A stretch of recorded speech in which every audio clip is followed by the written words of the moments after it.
Ok, donc maintenant on a parlé des différents modèles de prévision dans sa généralité, mais comment choisir le bon modèle? C'est une très bonne question.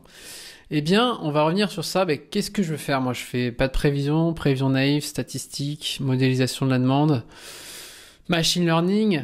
Bonne question. Et en gros, la réponse déjà, c'est où est-ce que vous êtes aujourd'hui? Qu'est-ce que vous faites aujourd'hui? Si vous faites rien du tout, commencez par des modèles très simples, naïves ou prévision statistique. On va en reparler après. Si vous êtes déjà là, continuez là. Et le process le plus important, c'est quoi? C'est de commencer à prévoir, en tout cas, d'avoir déjà quelque chose, de le mesurer, de l'analyser et de l'améliorer. C'est toujours ce process-là. Et si vous partez de zéro, commencez par le plus simple. Et commencez par une vente passée, des 6 derniers mois, par exemple. Vous allez mesurer, puis vous allez dire, ah ben non, finalement, c'est les 12 derniers mois. Puis en fait, vous allez rajouter la saisonnalité. Puis c'est dire, ah, c'est mieux en fait. J'ai gagné 3 points de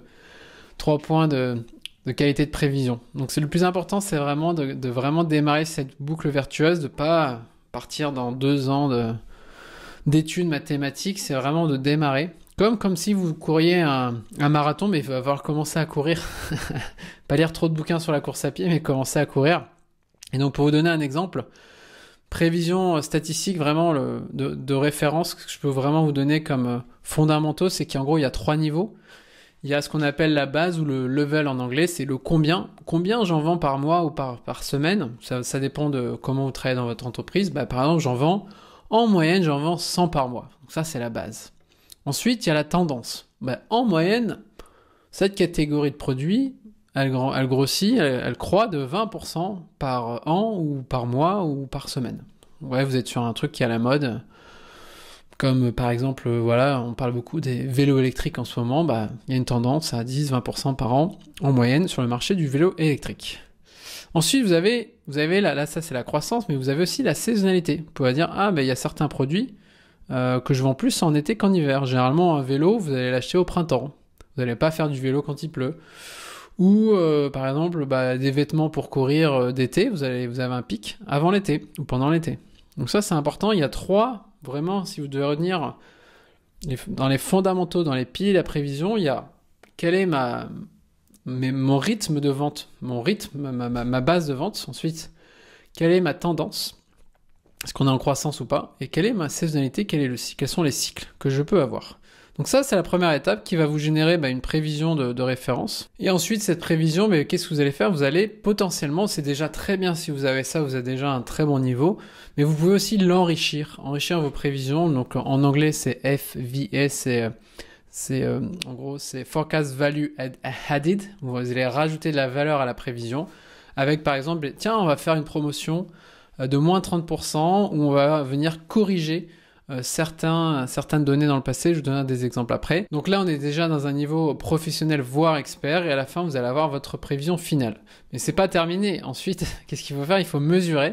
Vous allez mesurer votre prévision initiale et quelle était vraiment la demande réelle. Vous allez mesurer l'erreur. Ensuite, vous allez commencer à corriger. Vous allez dire, tiens, j'ai une correction ici.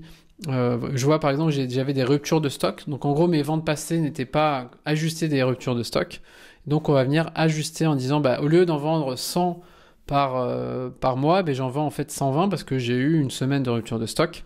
Vous allez corriger, puis vous allez retourner à l'étape suivante qui est d'enrichir la prévision, etc., etc.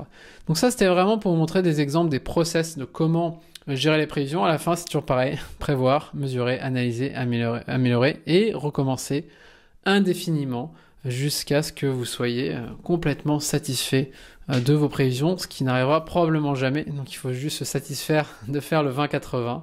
Et maintenant, on va regarder sur Excel comment générer vos premières prévisions. Voilà, donc j'espère que ça vous a plu. Si vous voulez aller beaucoup plus loin sur le sujet des prévisions, j'ai une nouvelle masterclass gratuite où je vais vous partager mes secrets et les secrets d'Amazon pour générer des prévisions plus fiables. Vous avez un lien sous la vidéo pour vous inscrire. Et en gros, on vous expliquera avec Mario, l'expert Amazon, comment générer des prévisions plus fiables, comment faire face à l'incertitude, qui est vraiment responsable des prévisions, c'est quoi les meilleurs modèles de prévision, comment on fait quand on n'a pas les bonnes données, c'est quoi les données vraiment indispensables, les meilleurs outils, On va parler aussi du futur avec ChatGPT, les agents IA, Python, est-ce qu'il faut encore apprendre Python aujourd'hui? Et clairement, comment améliorer sa prévision en moins de 4 semaines. Donc vous allez voir, c'est super intéressant avec des exemples Amazon, Decathlon, Tesla, et on vous offrira aussi pendant cette masterclass un Excel pour générer vos prévisions en moins de 5 minutes. Je pense que vous allez vraiment l'apprécier. Donc allez voir sous la vidéo si ça vous intéresse, si vous êtes curieux.